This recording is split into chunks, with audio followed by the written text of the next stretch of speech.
Well, there it is. What is up, everybody? I haven't slept in about 2 days. I know Creole's doing about the same. Yeah, I'm so excited and I can't stand it. I can't contain myself right now. This I is actually awesome. don't. I never knew you guys slept at all. Anyways, the way you guys hang out online. Yeah, we don't sleep. So welcome to the first edition of From Bank to Boat with Stan and Creole.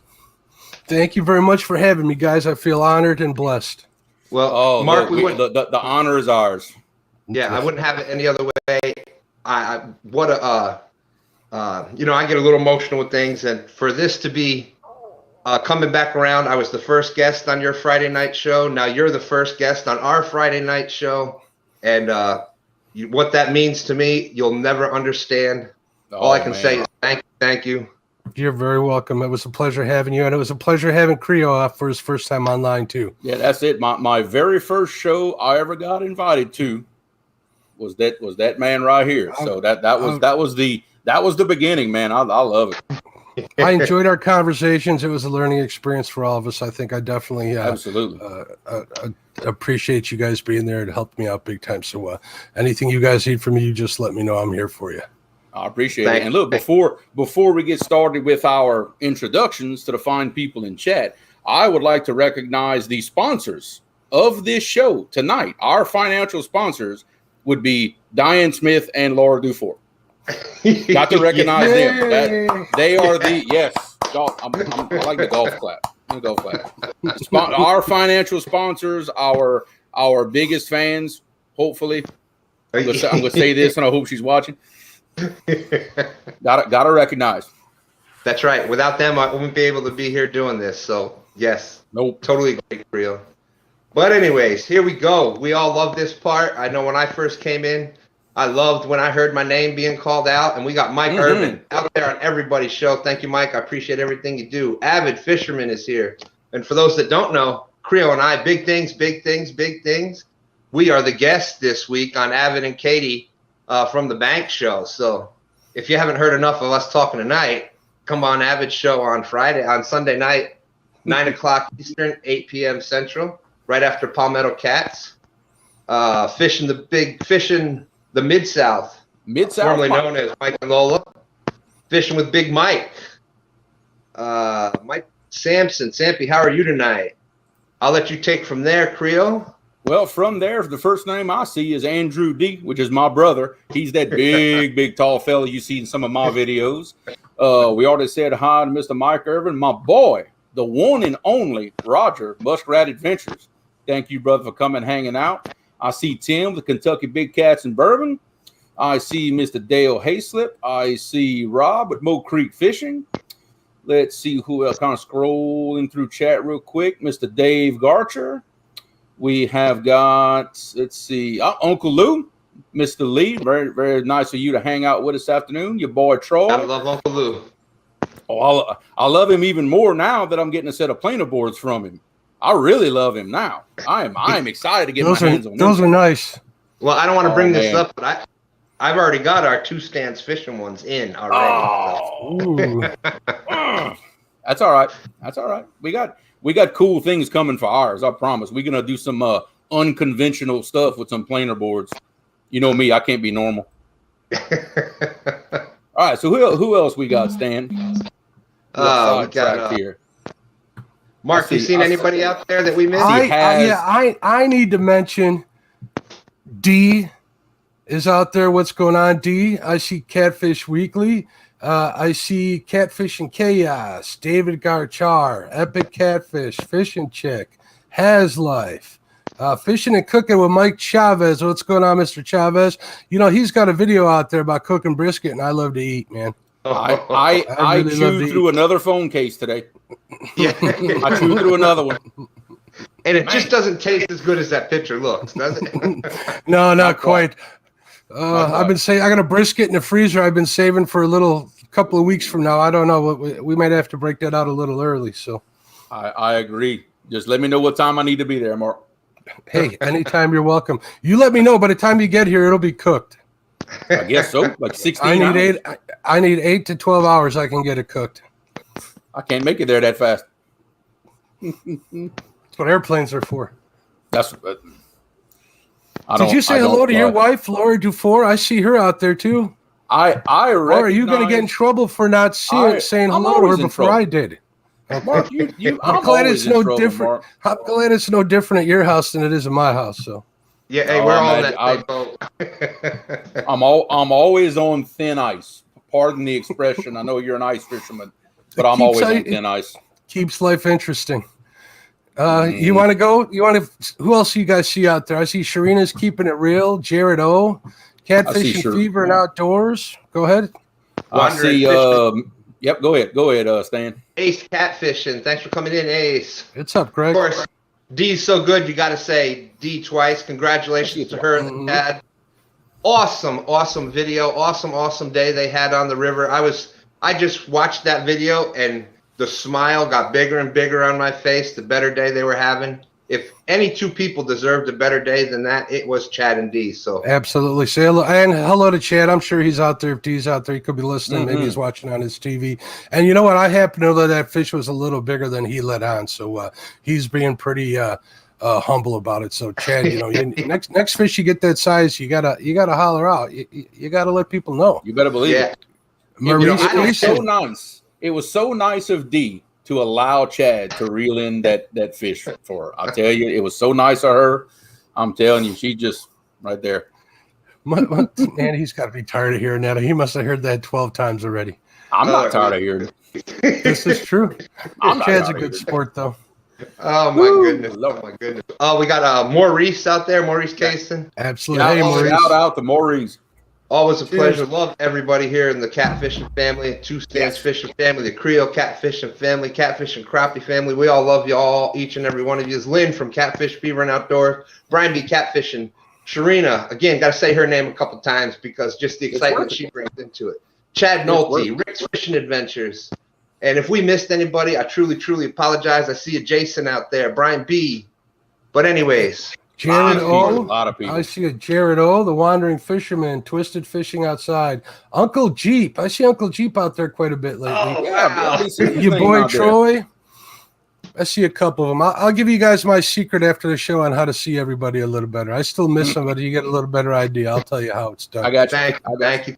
We can use all the advice we can get. Oh, before we get started, I almost didn't make it here on time today. I had to go out to my mailbox, and what was out in my mailbox? Whoa! This don't. Whoa!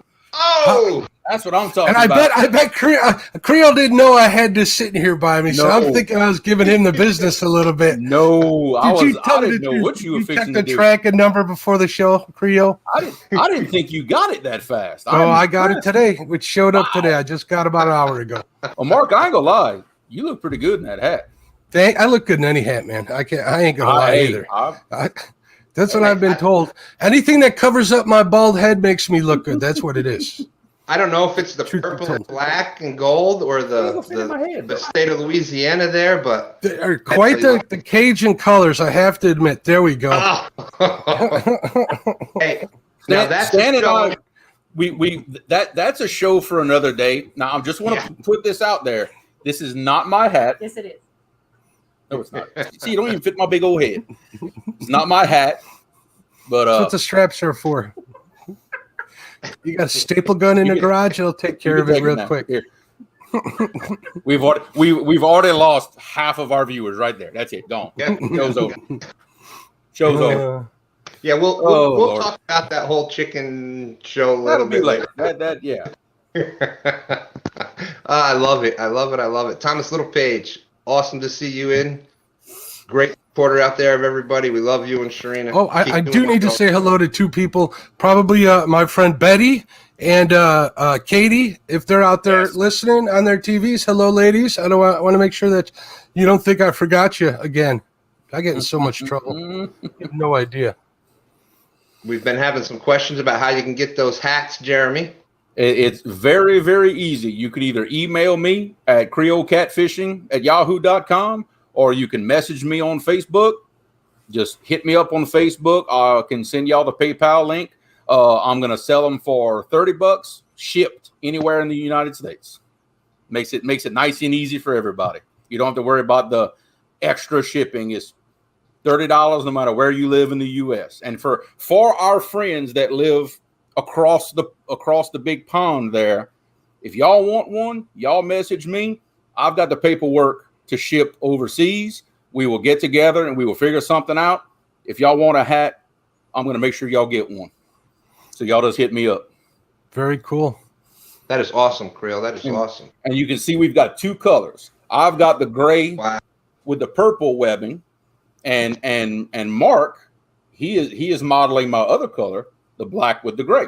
So I have. How'd you know I like black? I had a hunch. I had this inkling that you might like that black hat. I'm waiting for somebody to ask me if I'm colorblind, and I'm not. Just so you guys know. Might be hard. Might have bad vision, but I'm not colorblind. You look good in black, Mark. Thomas Littlepage, what's up, buddy? Hey, wow, got, thank you, sir. I feel good.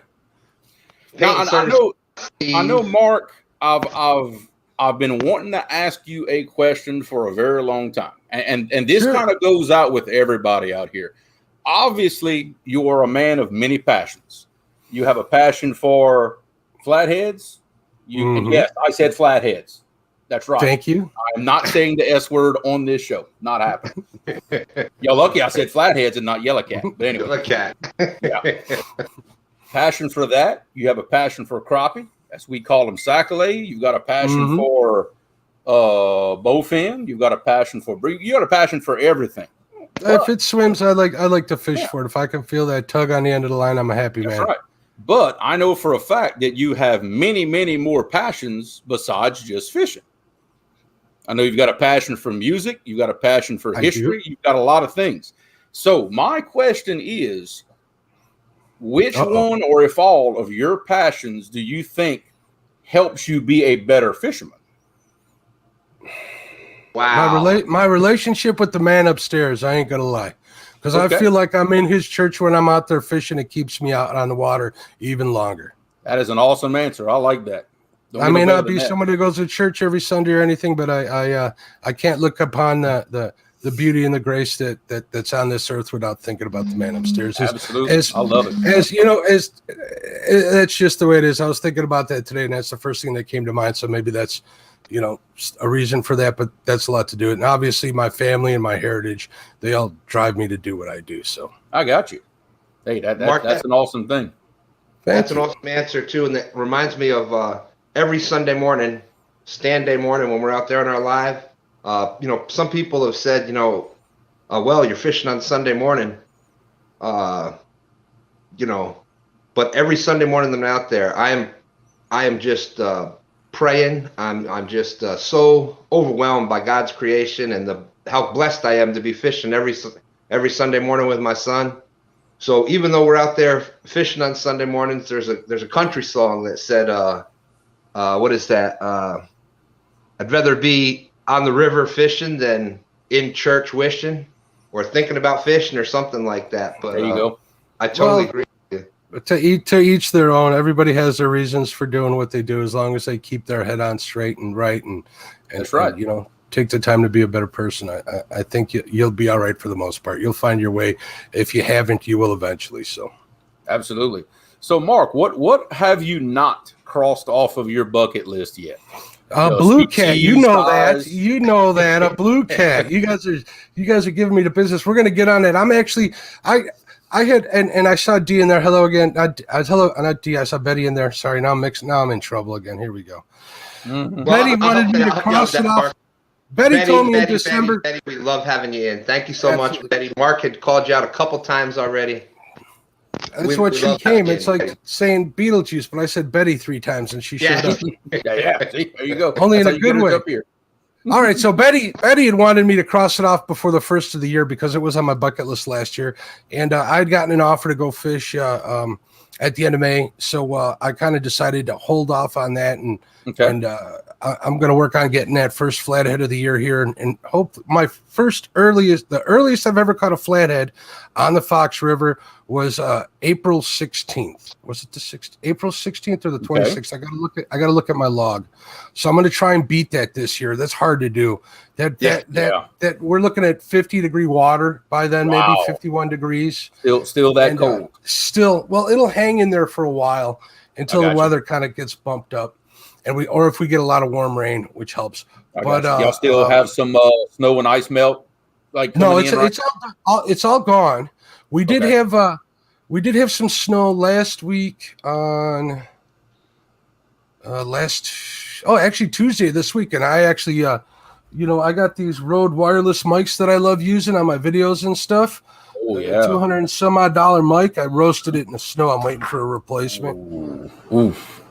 Ouch. It's under warranty, so I'm okay. It's under warranty. They got a 2-year warranty. I'm a happy man. Hey, but it's still taking a while. It took them already a week to get back to me for it. So, but they worked pretty well. I was out there in the snow, nothing, and it came down. It stuck for a few hours. By nightfall, it was down. Wow. We had an 80% chance of snow. I was telling this to Lyle in a conversation we were having earlier this week. Until Easter, it's not safe up here. We always get that snowfall before Easter, or a number of them, and we'll even get them that stick for a day or two once in a while. So yeah, and so we like to get a cold snap around Easter, but what I think is a cold snap and what you think is a cold snap is two different things. Yeah, this is true. Well, you guys had that one cold snap that kind of wrecked you guys, and like I said, when I was in Lake Charles, Louisiana, working a couple of times, we got an ice storm down there, and it just shut everything down. Between that and Corpus Christi, they were all done. That big bridge that's over there, nobody was crossing. It was like a ghost town. It's hilarious. It's hilarious because, us here, we will go to work for half a day during a Cat 5 hurricane, but 2 inches of snow shuts the entire state. When the hurricane, if you can get your feet on the ground in a hurricane, you can hold yourself still. If there's ice, a little breeze will blow you right over. Exactly. So back to it. I hope to get my I hope to beat that earliest flathead of mine. I want to beat my personal best channel cat in Mendota, which is 14 pounds. Roger got a pretty good one. I don't know what the weight was, but mega kudos to you, channel cat. That size is always a cool thing to catch. Absolutely. What else? Obviously the blue cat and at the end of May. And then other than that, it's kind of up in the air. I have an invite to go up way north, do some ice fishing later on in the year. That might be cool. I'm kind of looking forward to that. I'm not going to say too much about that because it's kind of dependent on kind of a big name that invited me to go out there for a big fest. I got you. But yeah, that'll be cool. I'm going to see if I can't drag Lyle out there. He won't get on the ice, but we'll see. We'll see what happens. I can get Dockery over there with a phone call. He'd be ready to go. If he can get a ride out there, he'd be there. But well, I think I heard that you were invited on some of these ice fishing adventures there. What say you? You talking to me? I hope you ain't talking to me. I thought maybe there was somebody standing behind me. I know you ain't talking to me. Going about Creole, you know what an Argo is, right? You guys do a lot of duck hunting and stuff down there. You know what an Argo is. Now, what if I took you out on an Argo on the ice? Okay. So let me get straight. I weigh 300 pounds. I am too scared to get on the ice. You're going to take me out in something that weighs 2,500 pounds? You know they float, right? They float, right? That's not going to make me feel better. They don't sink. No. You can actually drive them into a body of water and use them like a boat. Oh, well, here's this. I don't do that. Here's this, Creole, Jeremy. Andrew D out there is saying, your brother there is saying he's always wanted to ice fish. Well, good. I think he's kind of calling you out on that a little there. You can go. You know what? And I wish him well. Ryan over at Ryan Setting Hooks and Crossing Eyes said this in one chat, and it kind of stuck with me. Made perfect sense. He says he doesn't like ice fishing, but he loves to fish, so he ice fishes. I'm kind of the same way about that now in my older age. Unless I had access to, let's say, an Argo or a side-by-side or a snowmobile, then I'd be a heck of a lot more into it. But the older I get, the less I want to haul 200 pounds of gear, a mile on the ice. This year, the few times I went, each time was at least a mile walk one way. And then when I'm there, you drill 100 holes, you got to at least put another mile just going back and forth, drawing whispers up. But it's spring. Let's not talk about ice fishing, man. Oh yeah. Let's no. We're done with that for a while. Yes. There, Sean. A lot of us sport that Catfish and Crappie hat, and Mark, Sean likes his. Sean, and he said thank you. He wears his Catfish and Crappie hat with pride. Thanks, Tim and Mark. And Mark, did you have any idea that these hats, these simple black and white with a little bitty red in there, I thought they looked good. Here's the story of the first couple of hats. I've told the story before. My friends were always wondering how to become a pro staff for this, pro staff for that. And I would be teasing them. We'd be giving each other the business about it. And I'm like, well, I need some merch for the store. So that logo took me a long time because I'm kind of bad that way. I don't want to use the retentive word on your show, but you know what I'm talking about. I got you. And it drove my wife crazy all the different times I'm like, what does this look like? What do you think? You think this will work? She's like, just run with it. So I had a couple hats made up and I handed it to my one buddy, Damien. He was one of the first guys. Damien and Alex were the first ones to get the hats. They're guys I fish with a lot. They're in my videos and a couple of them there at the beginning. And the look they gave me when they saw it, they're like, I kind of knew I was onto something. Yeah, because those guys, they're a little younger. They know what's going on, and they wore those hats like nonstop, like everybody else does. So, I got every now and then you got lucky. And speaking of those hats, I don't mean to steal the show or anything. I got go for it. In the next couple of weeks, I'm having a Catfish and Crappie store. We're going to do a run for 3 weeks. We're working on a couple of different designs of the hats. We're working on hoodies, shirts. And I think we're going to keep it kind of simple. I'm not one to wear. I like gaiters, but I'm not going to make a Catfish and Crappie gaiter. I might. I don't know. I'm kind of like complexion, so they help in the summer when I'm fishing in the day. So I've grown accustomed to use them. But other than that, I might get a couple one-offs. I might get Chad like a Catfish and Crappie thong, maybe. Maybe some hot video evidence. Maybe some short shorts for Lyle. I don't know. We'll figure it out. Okay, so Chad and Lyle, please, if you get those, do not do an unboxing or review of those items. Please. Please. So stay tuned, guys. I've been kind of busy, and this is going to work out a little better. You guys will be able to order. The only thing is that when you do place the order, it's going to be a couple. It's going to be a couple of weeks before they actually get printed. They're going to be made to order. So I'm going to have I'm going to have better quality shirts and better quality hoodies. Not that your guys isn't, but I'm going that little extra mile, like I did with the stitching and stuff on the hat. That's just because I'm that whole retentive word. So it's more me than anything. So yes, and we know if anybody is looking to put merchandise, maybe a visor. If I can fit a logo on a visor, that's probably a good idea. We'll see what I can do. I might even open up the shop. There's a couple of people out there that were messaging me for black beanies, and I'm sorry, but it doesn't make financial sense for me to order them until fall. But they told me at the store if somebody wants them, they'll put them out there and they'll print a couple one-offs. Not print them; they're going to be embroidered. So. Gotcha. That's good. And the embroidered stuff, as you know, with this hat, it costs a little more than the screen printing. And the screen printing is fine and stuff. A couple of my other designs are going to be screen printed. So we'll see what happens. Hopefully it'll work out. But thank you for letting me say that on here. But a lot of people have been messaging me about it. It's your show tonight, buddy. Yeah, that's right. I wouldn't say that. Great. I had Friday nights. I tried to get off of here, and you guys just sucked me back in. Well, that's what we're here. This is kind of...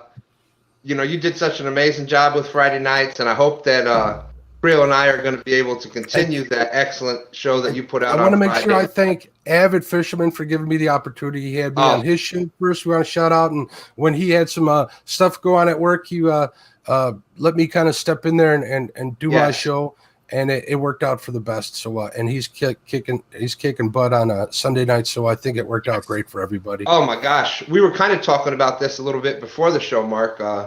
Avid and Katie, what a great team. That show, Avid and Katie from the bank, just don't tell Avid this is just between us three. Katie's just a little bit more my favorite than Avid on that show. Just a little. Don't tell him though; he'll get hurt. All right. Yeah, well, I muted it so nobody else heard it. Okay, good. Yeah, I got you. I could say a few other things about that. We got Chrissy Brown in, but I brought the hats up because even here in Richmond, Virginia, somebody had recognized the Catfish and Crappie hat from YouTube. That's cool.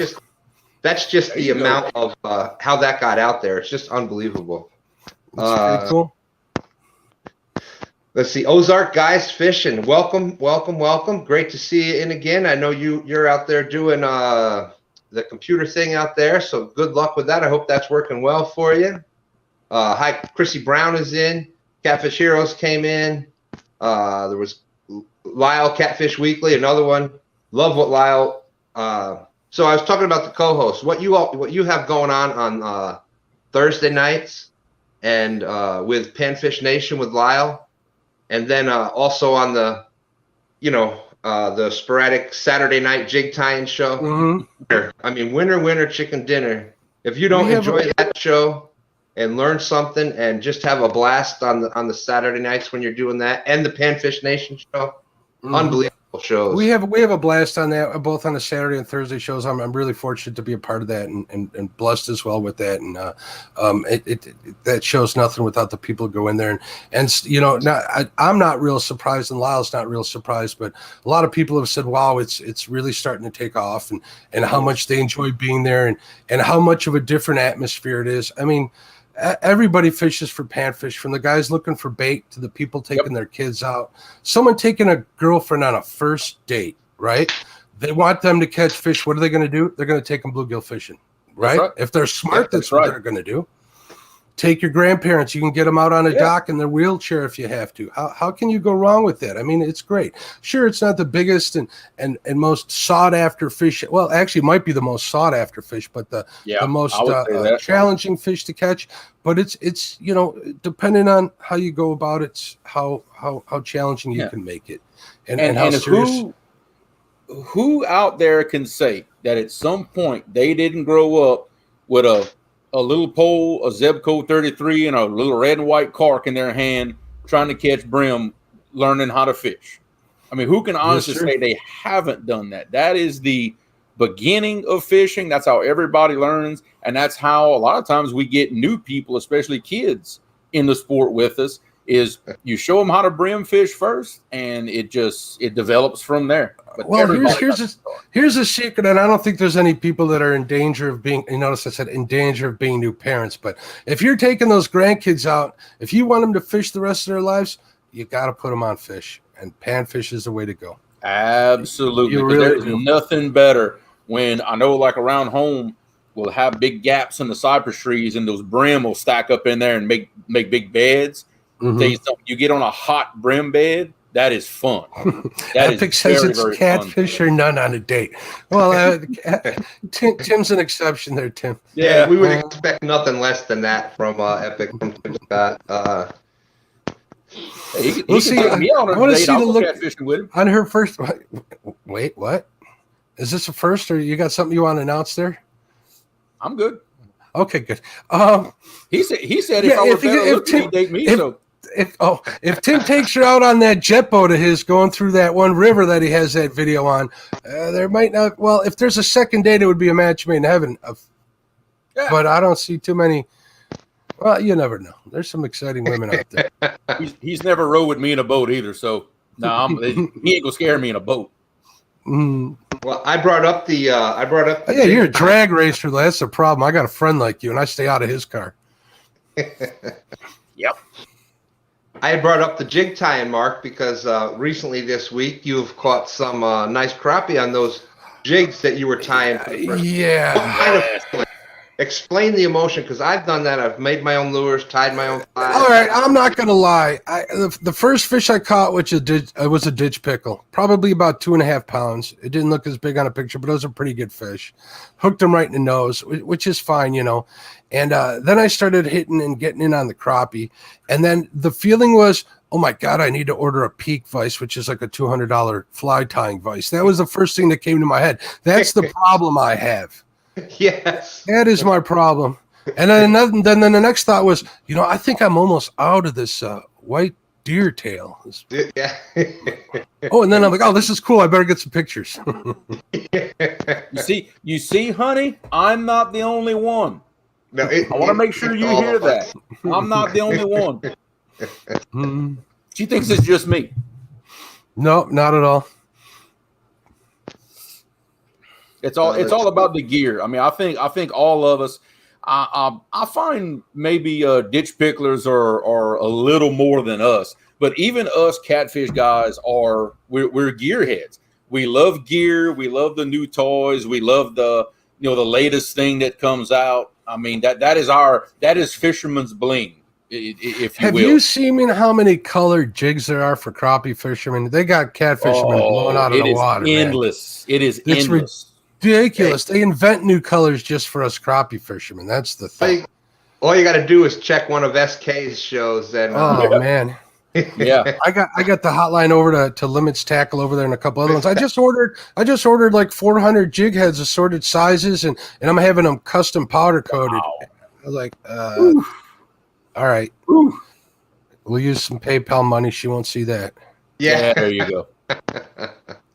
Yeah, but SK's Crappie show, awesome show. He does his lives, but they have that live chat. It's Wednesday nights, right? Late on Wednesday nights, I believe. And I think so. Yeah, it is. Mm-hmm. That late night when they do.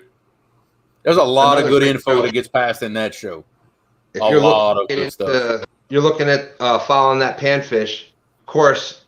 Number one, Panfish Nation and Catfish and Crappie. But then head over to SK's. I think it's SK's Crappie Catching Adventures. Yeah, SK's been doing it for a long time. I look up to that man, so he's got a lot of good information. So if you guys check out any videos about crappies, that's a good place to go. Really Absolutely. Good. He's down in Texas. He fishes a little different than what a lot of people are able to. I mean, he's vertical jigging like constantly, but he gets some big shell crackers down there. He catches a ton of crappie. Keeps nothing under 11 inches. So what's going on, Chad?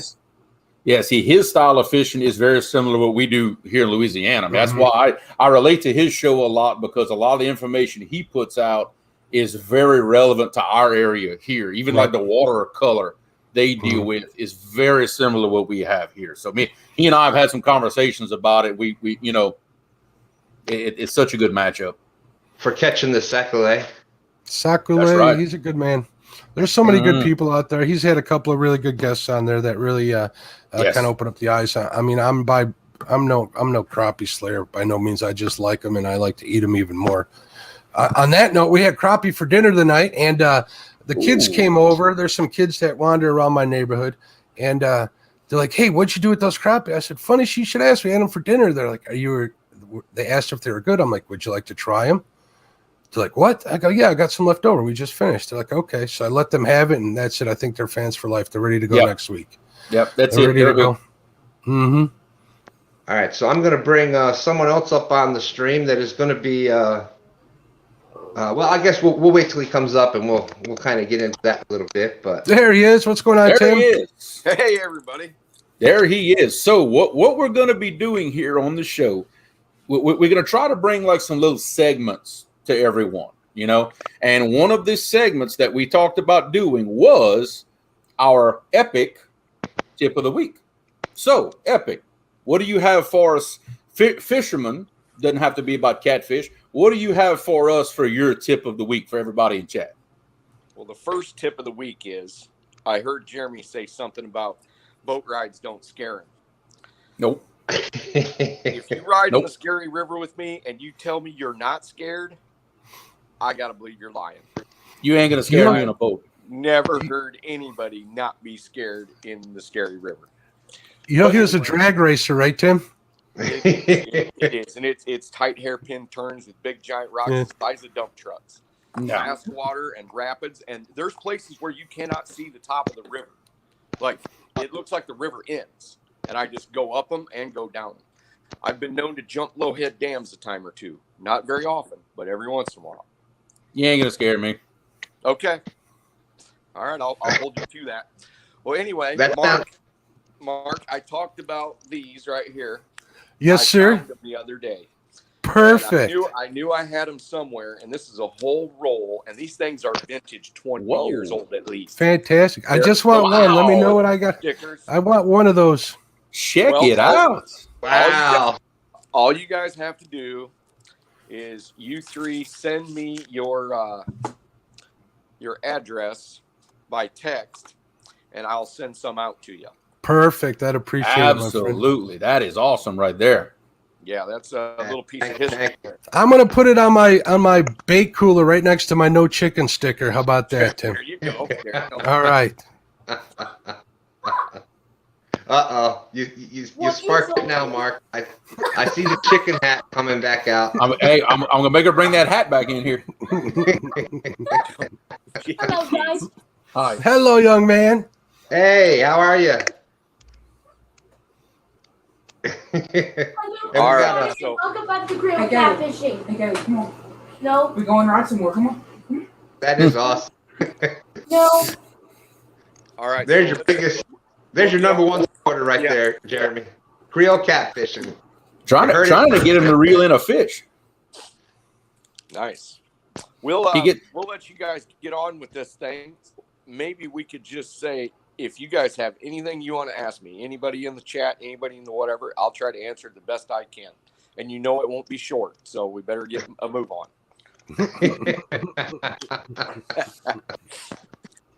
Yeah, but Epic, I want to thank you for your willingness to kind of pass on information and from the person that hasn't picked up a catfishing pole yet to the person that's out there tossing the donkey baits and has caught 90, 100 pounders. We all appreciate that. There's always something that we can learn, and so we thank you for what you've passed out so far and what you're willing to do in the future. I've got, everybody knows, out in the description I've got Epic's link, Epic Catfish link out there. Please go sub to him. Mark, Catfish and Crappie, his link's out there. Creole Catfishing link is there.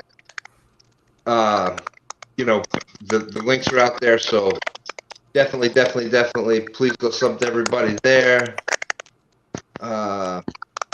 Let's see, I'm trying to see if there was any questions that we put up. Andrew G, that's Creole's brother. My brother. I need to know when you're coming so I can put in my vacation days. Well, Andrew, I had a lot of big plans, and all my plans got kind of wrecked because I found myself without a job. At 52 years old, 2 kids, a wife, a mortgage, and all that other good stuff. So I'm going through a little bit of a transition right now, and it kind of wrecked all my big plans. But I'm going to make it. I'm going to do what I got to do because that's what Epic Catfish does. That's what I'm talking about. I'm sorry to hear that, but I'm pretty confident you're going to land back on your feet. Absolutely. You don't seem like one to give up. It's scary. I've never worried about things like that in the past. Oh yeah, we've been there too. Absolutely. Because it's a little bit harder to do those 75-hour weeks, 7 days a week for years on end. I mean, it's a little bit tougher, but I'll be on it. So anyway, enough about that. What do we got for catfishing? All right. Well, if I don't see any question out there yet. Okay, so then I'll just make something up real quick. All right, let's there you go. What we got to have coming up, and I'll just make up a question is what I mean. So if I was going to go out fishing in the next couple of weeks. Tim, you're breaking up a little bit there. I know. Hard to hear. That's why we're trying to get this done. This my connection's so terrible. Sometimes I can hold it up in the air. Is that better? A little bit. Okay. So if I was going on a catfish adventure anywhere that catfish live, one of the first things that I would do is I would make sure to have a limber set of rods and also the big set of rods. So if I was in blue cat waters and they were biting alike, I might switch over. I might use a little bit stiffer rods, like a medium heavy, maybe a ripping lips. I might use some of my big donkey rods. But if those fish were hitting that and they were just tapping it like this and not really pulling it down, I'm going to get more out stuff more like a lighter weight, like maybe like a whipper seeker that's got a little bit more flex to it. I'm going to give them a little bit of time and start picking the rods up and try to feed them. It doesn't always work, but when it does work, it's pretty darn magical. I mean, Mark can tell you that big channel cats will also bite just like little channel cats. I mean, they'll peck and tap and do all this other stuff. You got to pick your rod up, feed it up out of the rod holder, and feed them down. It works for blues and especially works for flathead. So everybody at home, just don't think that because a fish doesn't pull the rod all the way down and hook himself, that it's a small fish. I hear that time and time again. I see it on some lives. I see it, oh, he's just pecking it. Well, there's many times when that light biting fish is 50 pounds or bigger. And believe that or not, even blues at times. Mm-hmm. So that's something to keep in mind. Practice it because it doesn't hurt. Because if it was a little fish and you miss it, oh well. But pick that rod up and feed that rod down to him. Use a little bit lighter weight rod, especially if you're out in the open. Blue cats, especially, I'm tackled up huge for blue cats because I've got so much current. If I'm fishing slower current, there's nothing wrong with going down to 25, 30 pound test. Nothing wrong with going to a 7'6" or even an 8-foot limber rod and setting the hook and just having a great time. Because you've got less current. I mean, I've caught humongous blues in slack current on things that people would they'd laugh at. They'd say, "What? How is that?" I mean, I've caught 30-pound blues on Zebco 33, and the old spin cast ones with the pistol grip handles and the fiberglass rod that bends all the way over. I mean, it just takes some time and some skill, and you'll learn more fighting fish on lighter tackle than you will on heavier tackle. That's right. That's good. I love it. That's great advice for the people in chat. So Epic, we've had some questions come in. Catfish Hero says, "Hey Epic, what's your favorite fish to catch?" Flathead, bar none. I love gigantic blues. I love big channel cats, but flathead is the enigma. They are the original epic monster. I love them. I might not catch them as big, but I was talking to somebody the other night. If I get a 70-pounder, I'm getting a replica made, and it's going right above here where I sit right now. There you go. Oh, yeah. Mark can look at it the whole time. I see that one. It says, "What's the best place to target catfish in a flooded river?" I find the best place if the water's in the trees, the tree line. You want to go to the tree line. Sometimes you want to go to where that water has just encroached on in the last few hours. I mean, even if it's in your backyard and the worms are coming up, you get drowned out possibly and potentially catch big catfish in there, or at least cover them. I mean, a major flooded river, you've got to pick that thing apart. You've got to separate the big water, and you've got to put it in small sections and figure out, okay, but one thing you do, you want to move if you can. If you've got several spots, and it doesn't mean that I need to move 100 yards. I might only need to move 2 feet. I might only just need to move my rods around. I might need to take a slip float and let that slip float kind of, drag along that edge. Old grass line is good.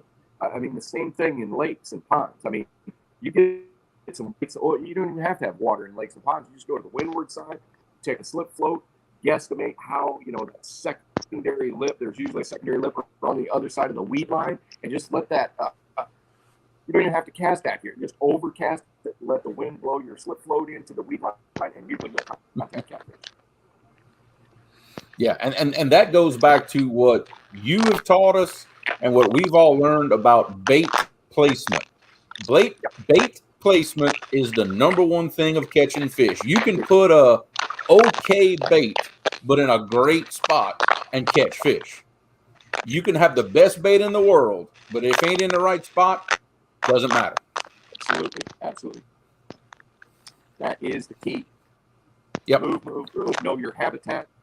Figure out what you're doing, and remember exactly where that fish was on the fish finder. Triangulate it, do whatever you got to do, but try to get that thing in front of him close enough where it can get in that detection zone or that strike zone. All right, guys, I'm causing all this static on here. I'm gonna get off here and get back in the chat. Nice seeing you, Tim. Thank you, brother. All right, bye-bye. Yeah. Thank you. And Fishing with Mike Chavez, Fishing Cooking with Mike Chavez, as good as his cooking and food looks, if you go back and check some of the fishing videos, Mike Chavez was one of the first videos. He was one of the first YouTubers I actually watched when we moved down here to Virginia. I had no idea about the blue cats here in Virginia because we were multi-species up in New York State, upstate New York, lived on we had a mountain lake there, and we were fishing for pike and bass and crappie, bluegill, yellow perch, blah blah. But never the big blues. And to come down here and you start finding out about these things. But for someone let me tell you a real quick story about me and Flathead, right? I've fished the Fox River ever since I moved in here, right? Catch channel cat after channel cat. Every now and then get a white bass, smallmouth, a pike, something like that. Never caught a flathead. I was using chicken livers. I was using hot dogs for bait, stink bait. Never caught a flathead. This is why I'm not a big user of chicken. Not that it doesn't work. I caught lots of channel cats on there, but let me take that back. I actually caught a small flathead on stink bait one day. I'm talking like maybe under a pound, not even. Yeah. I probably would have caught it on worms too, but regardless.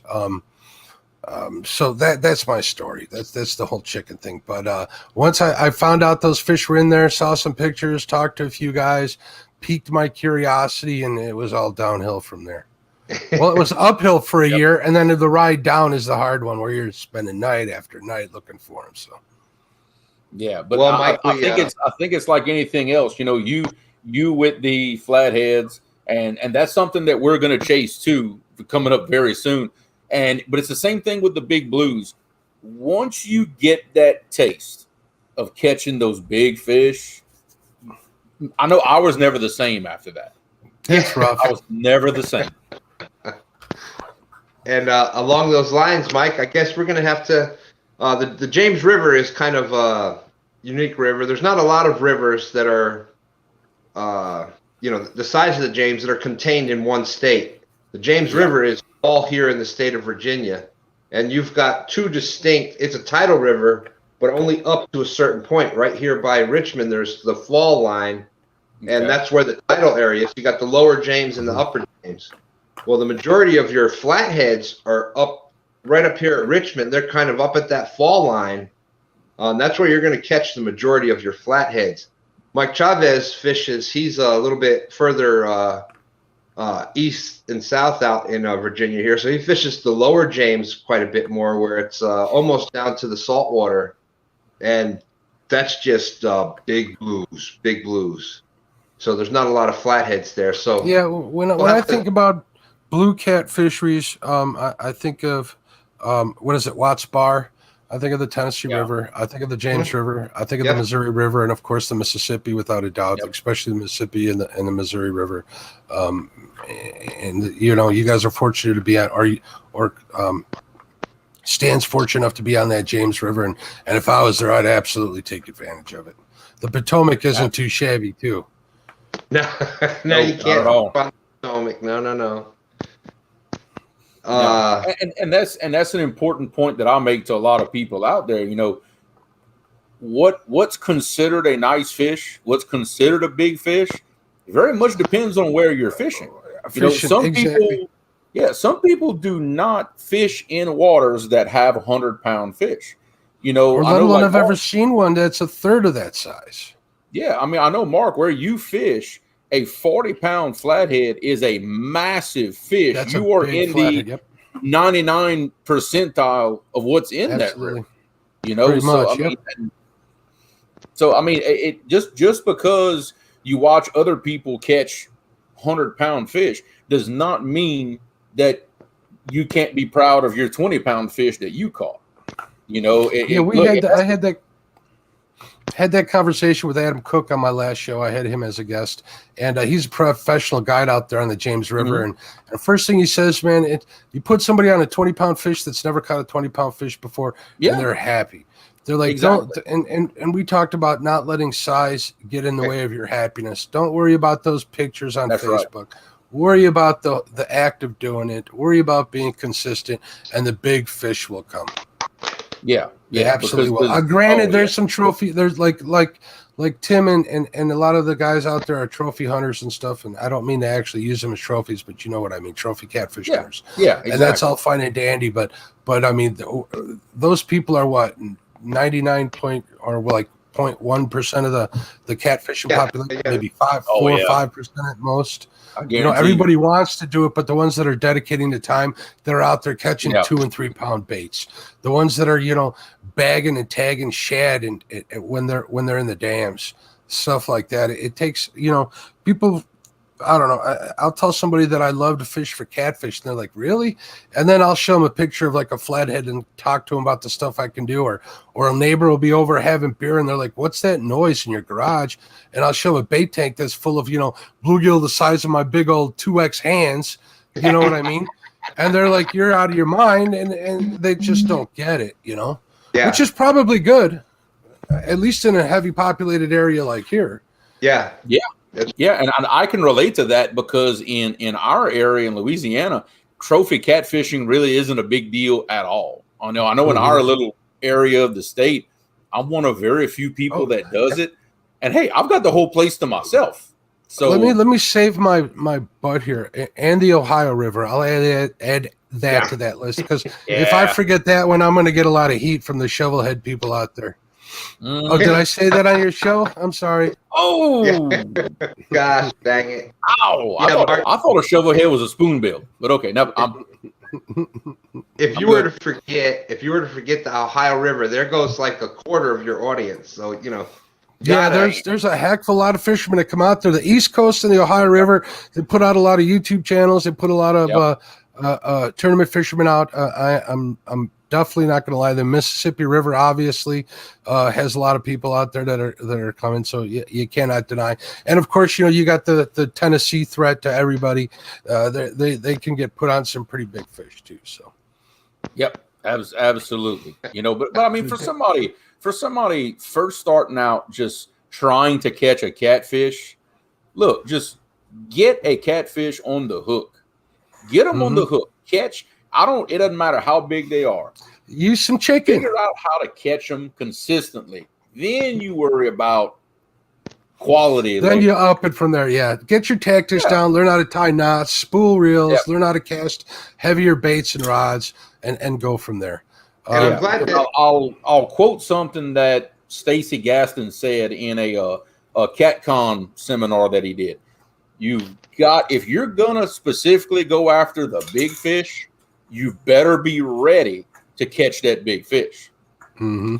Okay, it's the game is a little higher.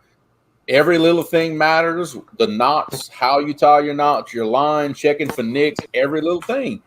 You've got to be ready if you catch those big fish. So I mean, it's not for the, if you're just trying to get into catfishing, hey, worry about consistency first.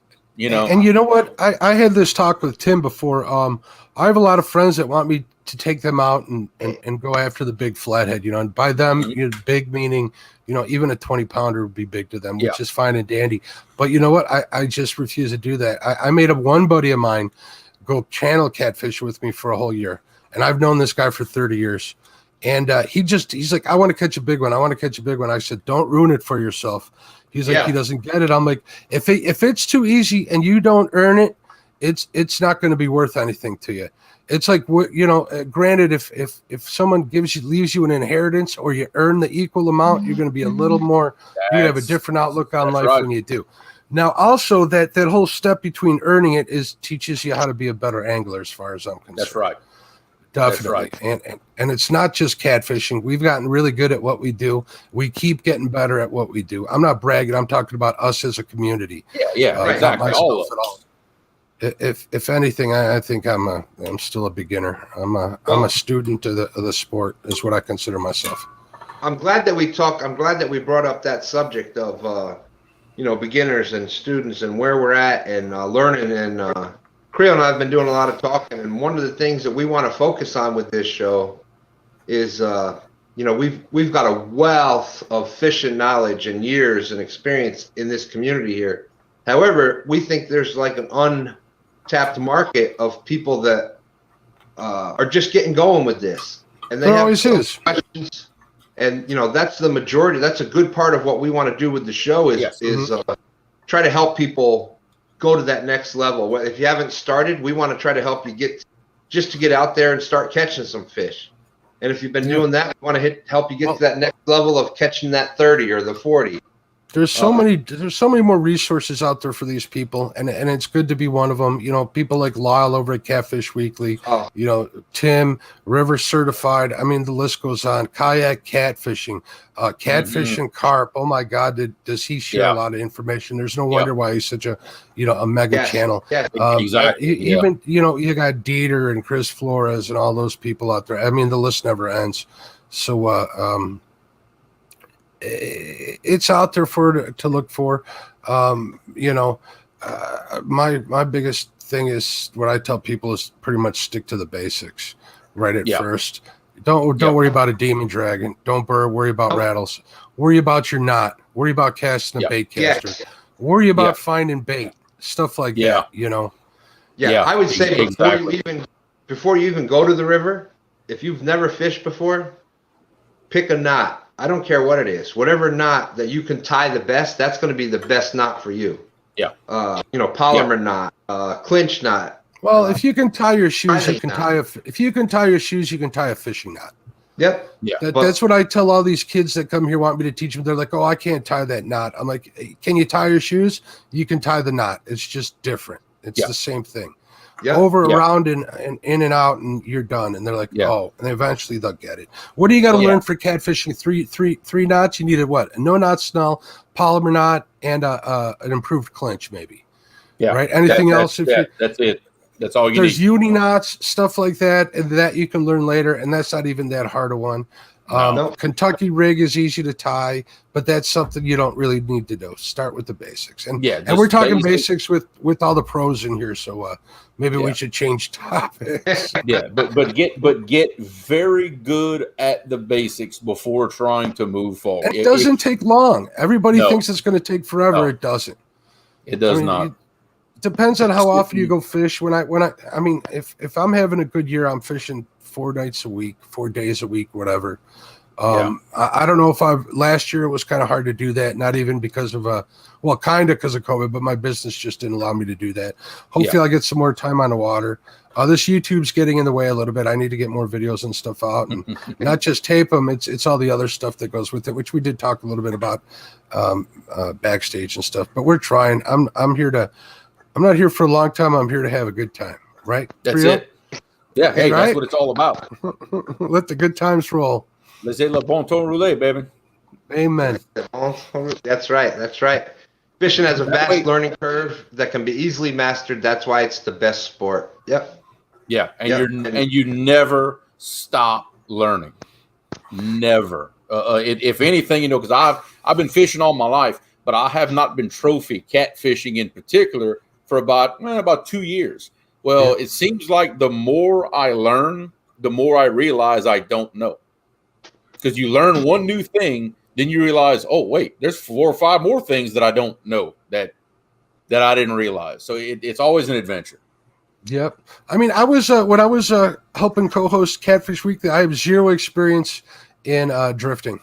All right, I thought drifting was kind of like dragging. I didn't think about it even to realize that those baits are off the ground.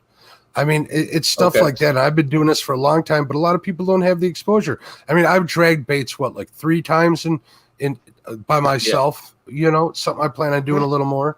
But you know, the basics will get you a long way. I mean, get out there on that bank. If you have a boat, you know, use it. Get yourself those Hills custom rod holders to start. You don't need to buy like a $300, $400 set with a rack and all the stuff. Just get out there and grow into the sport. See if you like it. I couldn't give a better example. Sorry if we got any vendors or anything out there, but it's just the way I am.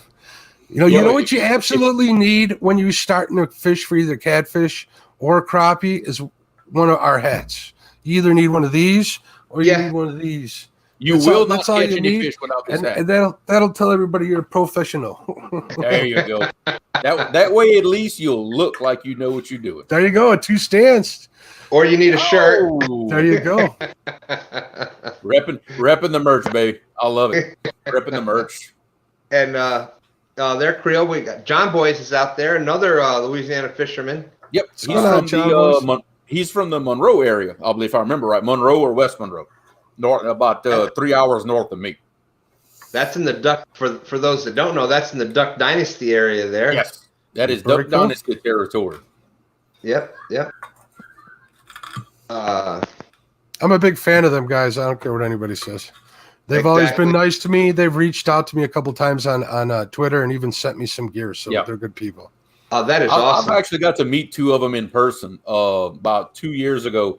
We and still have a big construction project in West Monroe, just down the road from where they live.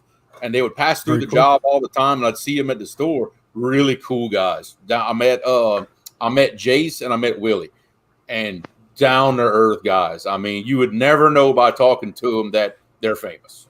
Just like any other guy. Real nice guys.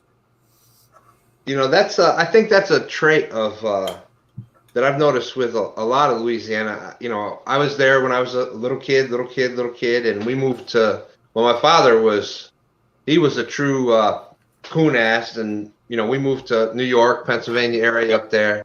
So that's kind of how I was raised in that same. Even though we lived up there, I was raised in that same kind of. Everybody was your family.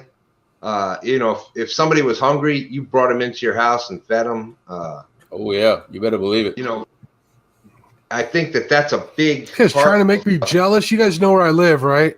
Yeah. I'm trying to encourage a migration down south. You know, I would actually move down there, Jeremy, but for me, it's a little hot, and my wife doesn't like alligators or bugs. She's worried they're going to eat one of her dogs. That's what she keeps worried. Well, we watch Swamp People, and that's the only like hunting show that she will watch and cheer for the death of an animal. Not even kidding. Well, I'll tell you now, if you don't like heat and bugs, you don't need to be coming down here. No, I was down there for a few weeks, a couple of times. It's hot.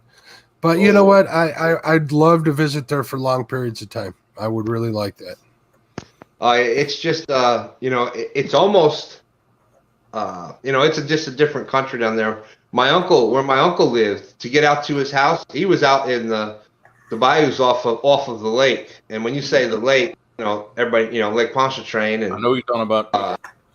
You know, you'd come over the causeway there, and he wasn't too far from there. And anyways, you go down this dirt road. We'll go road, and there was the boats on the shore. So you know, there was a parking lot, and when I say parking lot, it was, you know, basically some cleared space. It wasn't, you know, there was no line. What else you need? Yeah, but you pull up there, get in the boat, and you drove out to the house in the boat. So that's that was my family on my father's side. So Whiskers and Stripes just coming in. We've had 50-some people in the chat all night long. Wow, thank you so much. That is amazing. Episode number 1, and I just. Look, I was so excited before this show started. I'm not going to sleep tonight. I'm telling you. Everybody subscribe to your channels. Make sure if you're not subscribed to, if you're listening out there and not subscribed to Stan, make sure you subscribe to Stan's channel. You're watching it, subscribe to it. Jeremy's link is in the description, Creole Catfishing. And then if you got time and the will and effort, give me a sub. I'll never refuse a sub. Tell you absolutely. That right. So and much. Mark, that's what we love about you. You always make everybody feel so included. From your guest, from the guest that you're actually talking to, you actually, you know, I can't tell you how great it felt sitting there talking with you, and you're asking me questions, and it really just felt you almost forgot the show. You're going to ruin my reputation. Hopefully, nobody that lives around here is watching this right now. But you know, I thank you enough, and I can't thank you enough, and you know, I know there's a lot more people than me out there that think the same way, and you include the chat in there so well. It's just, you know, Creole and I have a lot of people that we've got a lot of people to take little points from, and here and there, and you know, we're just so excited. We've had a couple production meetings already this week, just trying to. My production meetings are a little different. I talk to myself, and my wife looks at me funny. You too? Mm-hmm. Okay, I thought it was just me. Okay. It's like, have you been drinking again? I'm like, not yet. It's coming, though. It's coming. Thank you, Uncle G. Thank you. We really appreciate Look you at being this. here. I'm drinking something called bubbly, non-alcoholic soda water. Well, I'll tell you now, I got this thing full of community coffee. And There you go. Amen. I got a fishing trip in the morning. I gotta be ready to roll. Are you streaming tomorrow? No, I will be. I'll be filming it for video. Filming? No live tomorrow. The reception where I'm gonna be isn't quite good enough to go live. I've had problems before with being live in that area, but sometimes you got to go in those parts. Oh yeah, we are going on our first bumping trip since the cold weather. Awesome. Hopefully you'll get on them. You got live bait. I saw you found some in a ditch at work, huh? Well, it's not live anymore. I immediately put it in on saltwater brine, but they were live when I put them in that brine, though.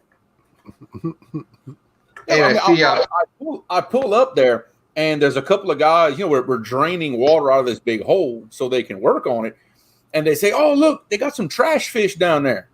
Okay, so I'll go over there and I'll go look, and I'm thinking I'm going to see a carp or something like that. Well, this guy picks up with both hands. I can't get both my hands in camera. With both hands, he picks up about a 14-inch gizzard shad. What? I said, hold up. Throw that in a bucket. I'll be right back. I come back with an ice chest and some ice with some salt water in it. By that time, he almost has a 5-gallon bucket full of gizzard shad, nothing smaller than my hand. That's crazy. I don't see them that big out here. I really don't. I wouldn't know what to do with them that big. Hey, I bet you Tim Molina's got one of those new Paula Smith rods in that tube. That's just a guess. That is a beautiful rod. My God, I'm lucky. I got a little sneak peek that Paula sent me, probably even though she wasn't supposed to. My God, I told her, I said, Paula, that is the most beautiful thing I've ever seen. Those are some sharp colors there. Wow. I don't know if Paula's out in the chat, but I still got all my fingers. I was threatened with losing fingers if I had spilled the beans on anything with the Paula Smith signature series. But apparently a lot of us knew that we weren't supposed to. Talk about a person that deserves it. Paula Smith signature series rod. Can you imagine?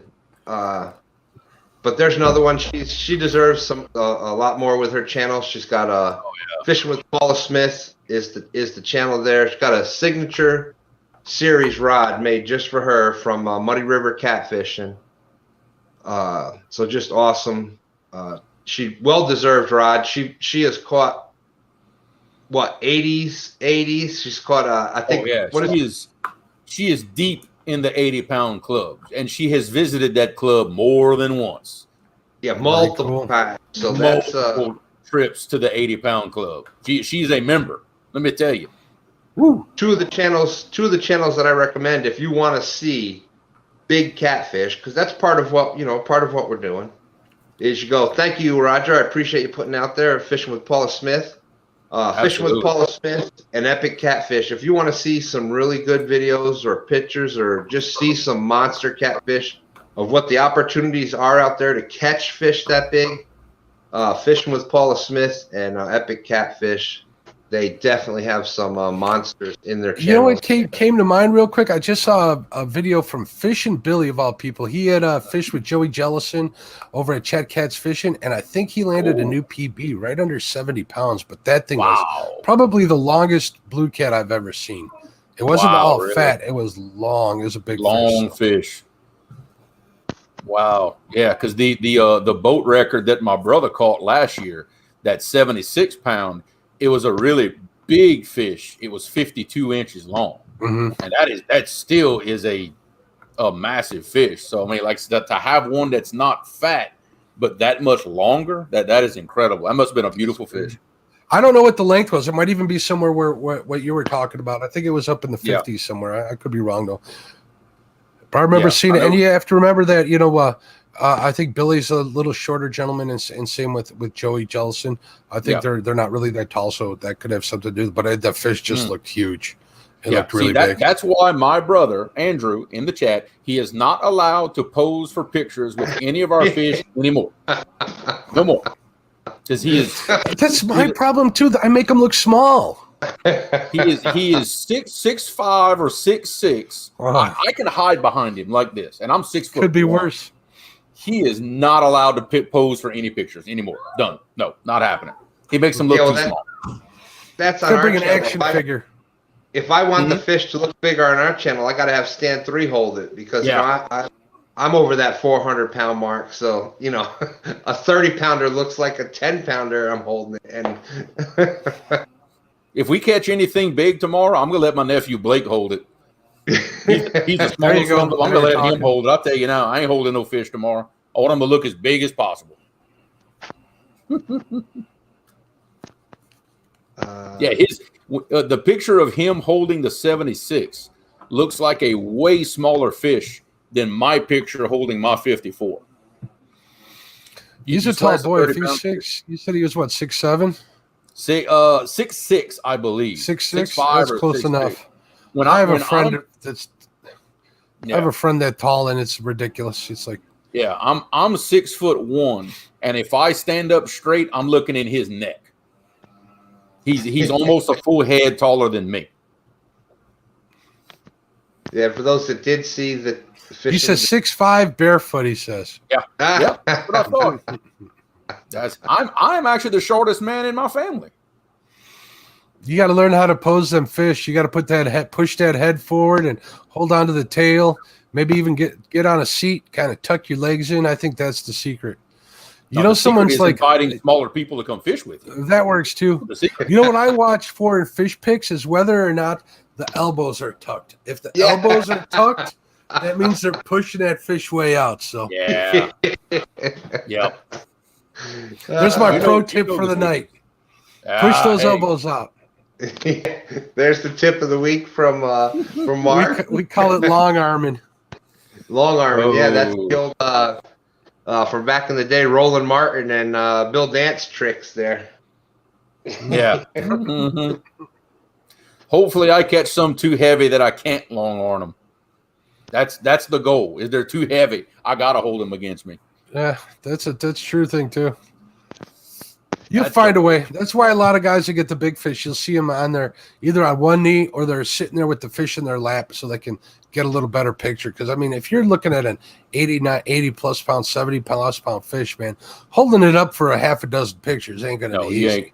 That ain't happening.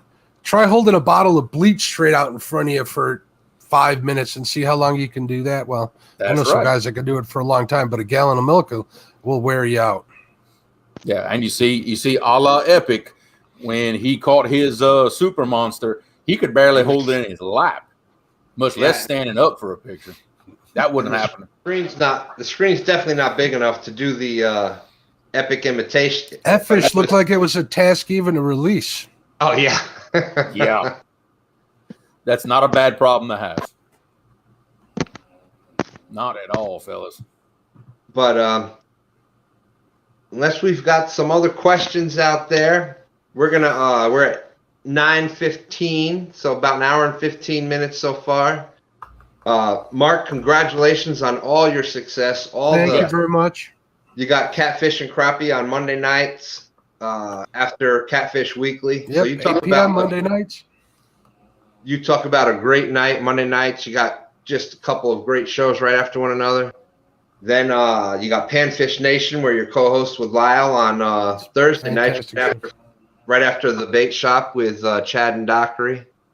And then Saturday nights, you get it's not a consistent every week thing, but that's why you need to have the bell on for Panfish Nation. Anybody that's not subbed out there to Panfish Nation. That's right. That's an awesome show when they're out there just tying the jigs and Matt over on Ohio and for Life. He won the last one. He actually won 4 of the very first jigs I tied. I was kind of worried about sending them to him, being they were my first ones. They didn't look so great. But if I caught a fish on him, he can do that too. So I feel a little better about that. So we'll give away we usually give away a few jigs that we're tying to a couple lucky winners. So we'll do that. I'm hoping to have some some prizes and stuff on my channel to help celebrate the 1,000 subscribers. It's just not in the cards right now at this moment. I have a couple ideas for a couple of them, and they're just out of stock and on back order. So these are some things that I really wanted to give out for the 1,000. I just can't get them. So maybe we'll hold on to them for a little bit longer. So don't think that I forgot about you guys. I appreciate each and every one of you, and I want to thank you guys at least with a giveaway. But I wanted it to be special. So absolutely. I say nobody's going to have many questions for me. They all watch me already. That's the problem. I talk too much. Hey, that's not a bad problem. That's not at all. Because we, Mark, Thomas did ask for one, but I wasn't actually giving them to everybody that asked for them. We're giving them away as prizes, Thomas. So keep that bell notification rung on Catfish Nation for Lyle, and when we start doing them, make sure you get in there. And hopefully you can win some of those. None of us are looking to do this as a business, or once you start giving them out to too many people, it becomes more of a task. So basically, I know that we pretty much do I know Lyle ties jigs in his free time somewhat. I don't have time to do so, but I will do it on Saturday night with the guys too. So we'll do that way. And hopefully I'll get faster. I'll be able to give more away. So sure, got a crappie question? Hopefully I can answer it. Mind of Harris? That's why we're from back, Creole and I, we're from bank to boat. Our specialties are catfish. But if it swims, we've either fished for it or know somebody that does. So absolutely. And if I can't answer it, I'll have a crappie expert on the screen tonight. Don't call me an expert. If I can't answer it, I'll send you over to SK's Crappie Kitchen Adventures. He for sure be able to answer it. There you go. I haven't caught a blue yet, Thomas, because we don't have any blue catfish here. I got to travel, 3 hours, maybe 4 hours south of me to get them. I went out there a couple of times. I got skunked once at the power plant. It was brutally cold. It was 40 below zero. And the other 2 times I was on the Cascade River, and that didn't work out either. I think 1 blue was caught, maybe 2 the second time I was there. Mind to Harris. I've seen Mind to Harris. He's out there on a bunch of our lives. Another great supporter, and I've seen him over there in SK. So does a great job of being out there supporting everybody. I see Avid Fisherman there. We talked about that a little bit earlier. Creole and I are going to be Avid and Katie's guests this weekend, right after Palmetto Cats is on at 8 o'clock, 7 Central, 8 Eastern, and. I'm always, just so you guys know, here's a little secret. I'm always watching on my TV on Sundays. I try to get away from my computer, so I'm not able to chat or anything, but I'm usually watching the shows on Sunday night. Yeah, I like doing that too. Roger, I appreciate you putting that up there. I know you've been out in there. Muskrat Adventures, another one. Just an awesome show. Muskrat Adventures, Roger, every Tuesday night at 8 o'clock. If you're not onto him, you need to go check him out because, again, another one that feels like you're just sitting there talking with your friends. That is definitely Muskrat Adventures. And you want to highlight Mind of Harris's question? There it is. All right, Mind of Harris. Here's what I know. When the water gets to a certain temperature, I believe it's 61, 62 degrees, somewhere around there, if I'm not mistaken. I'm not a big spawn hunter. By the time the crappie spawn comes around, I'm hunting morels or flatheads, but I do the pre-spawn. What happens during the spawn is they make nests. The females lay their eggs. The females move away from the nests. The males move into them to fertilize and protect them. So, they move up into the shallows. So during the spawn, look for water temperature. Look for length of daylight. Once it starts getting a little longer days is when it happens. Now, it all depends on where you live in the country, too. Up here, our spawn won't happen for, another month or so. I'm guessing. Right now, we're just getting through our ice out crappies. When the ice is melted off the lakes, they'll go looking for oxygen, warmer water, and a fresh food supply rather than the bugs and the larvae they've been eating all winter. So if you want to get out now on the flats, if you're anywhere near up north, I'm outside of Chicago. Now's the time to be out fishing for them. Spawn's going to start happening soon down in Texas from what SK was talking about in his live feed. So somewhere in between there, if you're you can think of it that way. There's probably between us and Texas, I'm going to guess, don't quote me on this. I imagine there's maybe a month between the spawn. So figure, every 50 miles north, attack a half a day onto it, 12 hours or something. Just watch your water temperatures. Hope that helps. Okay, we've got another question for you, Mark, from Thomas. And again, congrats on your continuing growth. Thank past you. 1,000 pretty recently. And how are the podcasts doing? I convert my Monday shows to podcasts and upload them. I do have some ideas that I want to do a couple special podcasts and stuff. I'm a big fan of podcasts. I learn a lot. I'm able to listen when I'm not sitting at my desk, when I'm in my car, when I'm out fishing and I'm not filming, I'm listening to podcasts. I listen to everything from like the Meat Eater podcast, River Certified. I listen to Hardcore History. Obviously, Joe Rogan. I listen to a couple of political ones that I'm not going to mention. But I spend a lot of time in the podcast sphere. So that's kind of a place that's near and dear to my heart. I grew up listening to Chicago radio, being a big city. There's a lot of big radio people here that, not that I want to emulate, but it's kind of cool to actually hear your voice over a device, as horrible as mine is. So it's just something I'm trying to step outside my comfort zone with, and I'm having fun doing it. So awesome. I mean, look at us here, stepping out of our comfort zone a little bit, kind of teaming up and doing a show, and we'll definitely get things figured out as we go, and we hope every episode is better than the one before. You guys are going to do just fine. You guys are going to be up there in the catfish sphere, the catfish famous sphere, whatever we're going to call it. You guys are going to be catfish superstars. Famous or infamous? I don't know, man. Infamous sounds like a lot more fun sometimes, don't it, Creole? I know, right? Yeah, that sounds like a lot more my style. That's what I'm talking about. All right. Well, we're gonna probably shutting it down here in a minute. Mark, you got anything else that you got going on?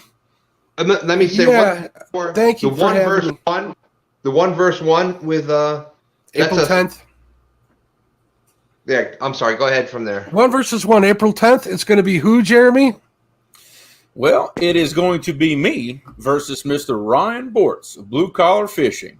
We've been teasing a rematch for a long time, and we're gonna go for it. I'm gonna give him another shot at me, and we're gonna see what's gonna happen. It's gonna be a lot of fun, and thank goodness it's happening on my channel, because I love talking to you guys while you're doing that stuff. So it all works out good.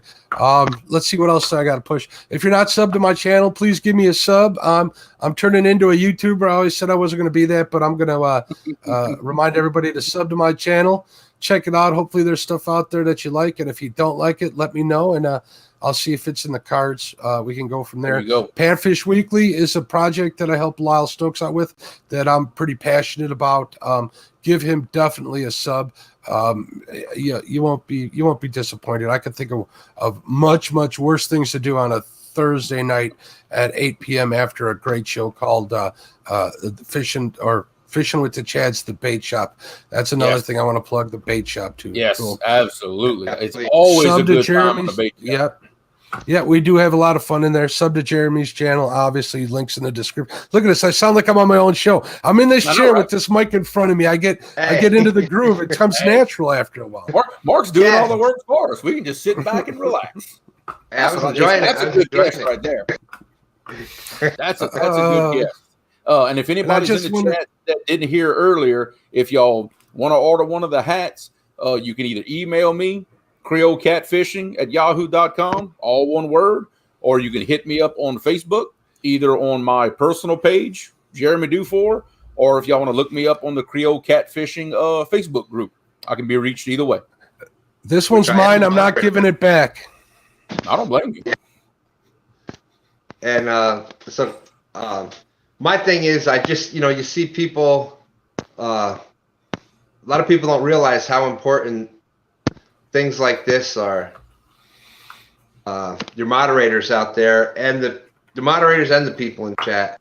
The moderators are out there trying to share those links, because those are people that are kind of networked together, and when you're doing these things, it's a lot of effort, a lot more so than especially as you keep going with it, and without the moderators and the people in chat, with just keeping the chat going and keeping us going, there wouldn't be these shows. I started out when I found this catfish family.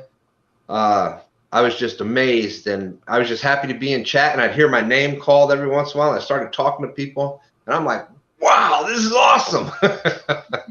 And Pretty cool stuff. Don't forget Muskrat on Tuesday nights. We got James on Wednesday nights, Friday nights. We got you guys. There's a bunch of stuff. We got the Mike Greenwell. Is he doing the show on Saturday night still, I believe? I believe so. I think he just had a couple of tournaments that he was doing. I believe so too. Yes, he is. As his schedule allows, he does it. Yes.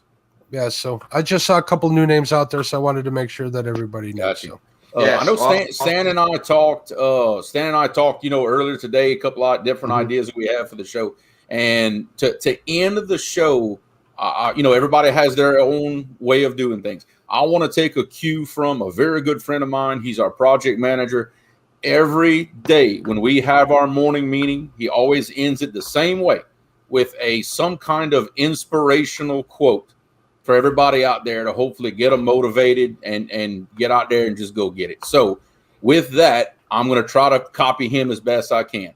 My favorite quote that I live by is by Mr. Henry Ford.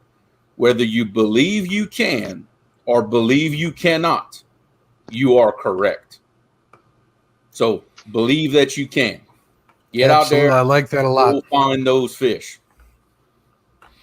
Yeah, words to live by there, Creole. And Mark, thank you so much for being in real tonight. quick, I'm having Violet Talley on my show on Monday. She's a dear friend of mine, heck of a tournament fisherman. Yes. She is on the ball. So tune in on Monday. I've been dying to have her, and she's a very busy lady. And like I said, a dear friend of mine. We managed to get her in on Monday. I had to bump somebody, so tune in on Monday and check her out. You won't be disappointed. I just thank you all so much for these just unbelievable comments and support and everybody. Thank you all so much. We look forward to what we're going to be doing on Friday nights here. We've got a bunch of ideas for the show. We're going to we want to make this a regular Friday night show and got some big things planned. So again, we love you all. Thank you all so much for being part of the Two Stands Family Fishing, Creole Catfishing. Always. Mark, thank you all. Catfish and Crappie family. We love each and every one of you. Thank you. We'll see y'all very, very soon. Have a great night. God bless y'all. Good night.